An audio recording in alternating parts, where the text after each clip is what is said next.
We're back now with two key figures in the debate in American politics. Grover Norquist, of course, is a hero of the right. He heads up the anti-tax group called Americans for Tax Reform.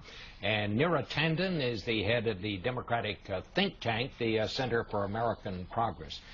Mr. Norquist, let me start with you. You're a Mr. No Taxes. You were the guy who's gone around and drew up this no taxes pledge. You get people running for office to sign it, or you ask them to. Nearly every Republican, I think there are only 13 in Congress, 6 senators and 7 members of the House who haven't signed it. There's no question that Congress this time around, whoever's elected president, the debate in Washington is going to be all about taxes. And I have to say, recently, some members on the Republican side, Lindsey Graham, Senator Graham of South Carolina for one, says that this no tax pledge is just becoming too stringent, and that it gives them no leeway to reform the tax codes, even to eliminate deductions. Is your pledge unrealistic? No, I think Senator one misunderstands the pledge. He has made that commitment to the voters of South Carolina, and I expect he'll keep that commitment, not to raise taxes. The pledge is a commitment not to raise net taxes. It was put in 1986 to help Reagan enact the Tax Reform Act of '86, which reduced marginal tax rates down to 15% and 28%, down from what had been 25 different rates over the years, down to 2. Top rates 15 and 28, and to broaden the base, so it's revenue neutral. So the pledge says that you can't ever use tax reform as a Trojan horse to increase the total tax burden on the American people. To that end, it's been helpful, and it will continue in the future. What if a congressman wants to eliminate a deduction, say? Is Sure. that considered a tax increase in your way of thinking? Well, as long as you also reduce taxes at the same time. There's legislation Congressman Pompeo of Kansas put forward to get rid of all the tax credits and deductions for the energy industry and to reduce marginal tax rates the same amount. So all of the questionable tax credits for solar and wind and for other kinds of energy, get rid of those, reduce marginal tax rates, revenue neutral. It protects tax reform, it stops tax increases, and people who want to raise taxes and spend more money or raise taxes to pay for Obama's increased level of spending at the national level, the pledge says no to that. Ms. Tanden, the government, it's no secret, has been in total gridlock for the last 2 years. I mean, Congress can't even seem to do things when both sides want to do it. They can't figure out how to do it. Democrats refuse to touch the entitlement programs. Republicans refuse to increase revenues. Aren't people going to have to give on both sides here? Absolutely, people are going to have to give on both sides. And I would just say that, Democrats have favored a balanced approach. We've been willing to look at entitlements. The president actually has some savings in Medicare in his approach on the budget.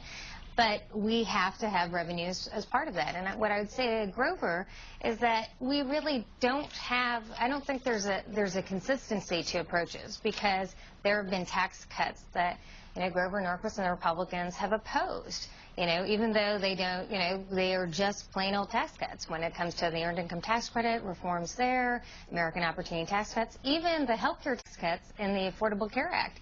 These are all tax cuts. Now, the thing is, they're championed by President Obama and Democrats, but it's by Grover Norquist, Sanders, House Republicans, Paul Ryan.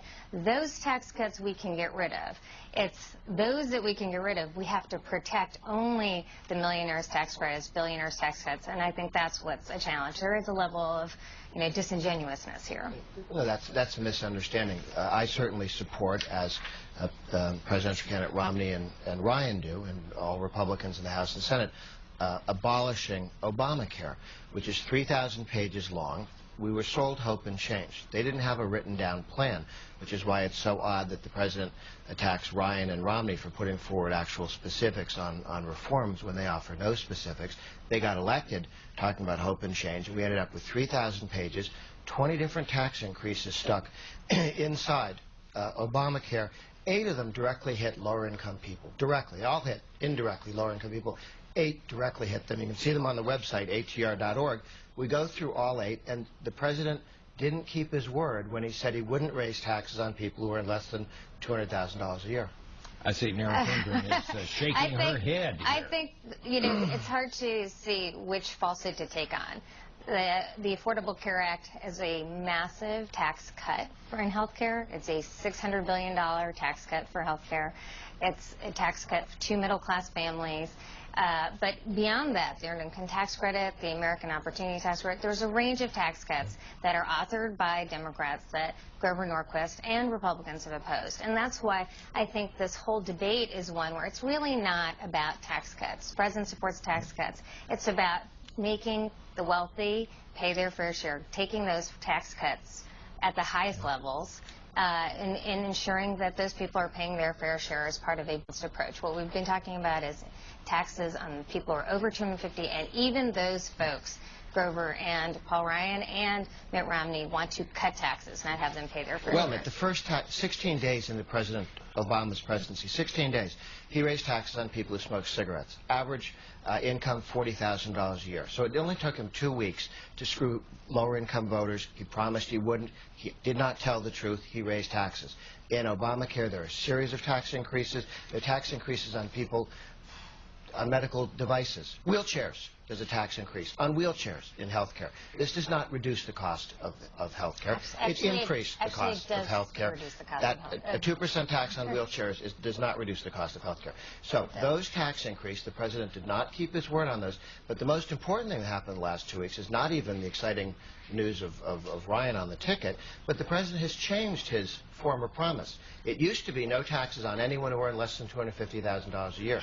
On August 8th, and ever since then, he has said, we're not going to raise income taxes on you if you earn less than $250,000 in the next 12 months.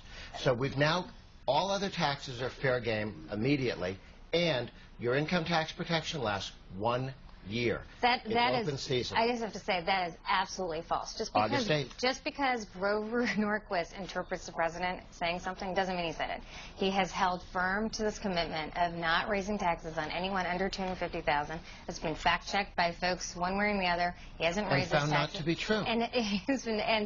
And the truth is here that the only person who actually has a plan to raise taxes on middle-income folks by independent arbiters is Mitt Romney, whose tax plan is giving a massive tax cut to the wealthy and will pay for it by increasing taxes by $2,000 in middle-income families when Barack Obama has lower taxes by over $3,000. I gave Rudy Giuliani the last word in the previous segment. You get it in this segment. Thank you all both.